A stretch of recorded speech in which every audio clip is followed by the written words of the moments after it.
સાહેબ મારે આમાં ધ્યાન દો ને, ભવનનું કામ દો છે. આટલા લોકોને હેરાન કરવા, એને વીજળી વગર ના કરવા, એની ક્યાંક ને ક્યાંક મજબૂરી હશે. સરકારે મારી વાત તો સાંભળો, ટેકાના પૈસા નહીં આપ્યા હોય એટલે બાકી હશે, કૃષિ રાહત પેકેજ નહીં આપ્યું એટલે બાકી હશે. એના કરતા હું તમને બહુ મસ્ત જગ્યા આપું કે જ્યાંથી આના કરતા 10 ગણા પૈસા તમને મળી જાય. એક જ કનેક્શન કાપવાનું છે. ખંભાળિયા નગરપાલિકાનું 1,87,00,000 બિલ બાકી છે. આ તો બધાયનું થઈને 50 લાખનું થાય છે. ખંભાળિયા નગરપાલિકાનું 1,87,00,000 લગભગ, જો આંકડો ખોટો ના હોય તો, બરાબર છે, આંકડો કદાચ ખોટો હશે, બરાબર છે. એક જ જગ્યાએથી સાહેબ તમારો માર્ચનો આખો ટાર્ગેટ પૂરો થઈ જાય એમ છે. સાહેબ ક્યારે કનેક્શન કાપવા જાવ? ચલો હું ભેગું આવું. ના, એ થઈ જશે સાહેબ, આપણે જાવું ભેગા. એ થશે સાહેબ 1,87,00,000 નું બિલ છે. ચાલુ કરી દીધા છે, એને નોટિસ આપી છે. નહીં 25 તારીખે પહેલું, જો હું તમને બહુ સ્પષ્ટ કહું છું, દ્વારકા જિલ્લાની અંદર આ મેગા ડ્રાઈવ અંતર્ગત પહેલું કનેક્શન નગરપાલિકાનું કાપવામાં આવે, ત્યાર પછી બીજા કોઈ પણ સામાન્ય નાગરિકનું કનેક્શન કાપવામાં આવે. પીજીવીસીએલ માં દમ હોય, તાકાત હોય તો ખંભાળિયા નગરપાલિકાનું કનેક્શન કાપીને દેખાડે, અને પછી ગરીબ માણસોમાં તમારે જે કઈ આ તમે જાહેરાતો આપો છો ને પછી આપો. બરાબર છે. 25 તારીખે તમે, મને ખબર પડી કે 25 તારીખે તમે કનેક્શન નથી કાપ્યું નગરપાલિકાનું, અથવા તો એને બિલ નથી ભર્યું, બરાબર છે, તો હું આ પીજીવીસીએલ સામે આવીને બેસી જઈશ. એમાં શું, ગવર્નમેન્ટ ઓર્ગેનાઇઝેશન હોય ને, એને અમુક લિમિટેશન્સ હોય છે, બરાબર છે. એને કઈ ફંડ માંગીને પેમેન્ટ કરવાનું હોય છે, એટલે એના અનુસંધાને નગરપાલિકાને તો એને ફંડ માંગીને કરવાનું હોય તો અમારે કઈ ખેતરમાં રૂપિયા ઉગે છે? બરાબર છે. અમે ટેકાના ભાવે પૈસા દીધા, બિલ તમને દેખાડ્યું, બરાબર છે, અમારા પૈસા નથી આવ્યા, બરાબર છે, સરકારે જ નથી આપ્યા.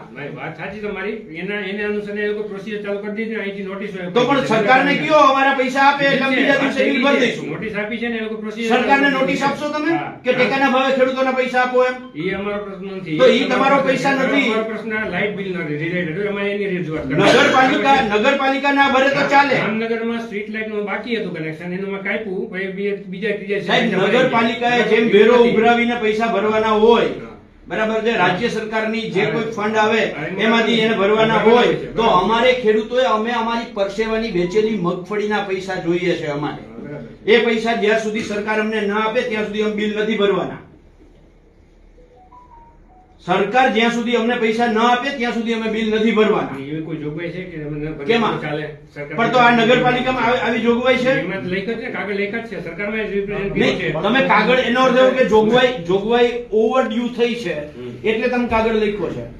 નગરપાલિકાએ જે જોગવાઈ છે એ જોગવાઈને ઓવરડ્યુ થઈ છે, બરાબર છે, એટલે તમે કાગળ લખ્યો છે, નહીં તો કાગળ ના લખો. ના, એવું નથી. દરેક જે સંકલનની મીટિંગ થાય છે એમાં કલેક્ટર શ્રીને પણ માહિતી આપવામાં આવે છે કે આટલા ડ્યુઝ પેન્ડિંગ છે નગરપાલિકાના, સ્ટ્રીટ લાઇટના. આ તો બરાબર એનું ફોલોઅપ લેવામાં જ આવે છે. તો ફોલોઅપ સાહેબ અમારું ફોલોઅપ લ્યો ને, અમારું ફોલોઅપ લ્યો, અમને નથી પડતા, બરાબર. કનેક્શન ના કાપો.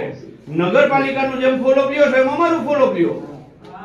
બાકી ગરીબ માણસોના કનેક્શન કાપી નાખવાના અને નગરપાલિકાને કાગળધીન ના કરવાના, આવું કામ? નગરપાલિકાને એની અલ્ટિમેટમ અપાઈ ગયું છે કે ભાઈ અમારે. તો પણ અમને અલ્ટિમેટમ આપો. નગરપાલિકાએ જે વ્યવહાર કરો એ અમારી હારે વ્યવહાર કરો.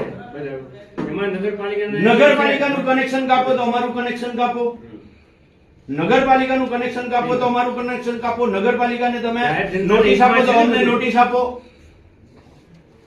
એની હારે જે વ્યવહાર કરો એ અમારી હારે વ્યવહાર કરો, બરાબર છે. અથવા તો સરકારને કયો અમારા ટેકાના ભાવના પૈસા આપી દે.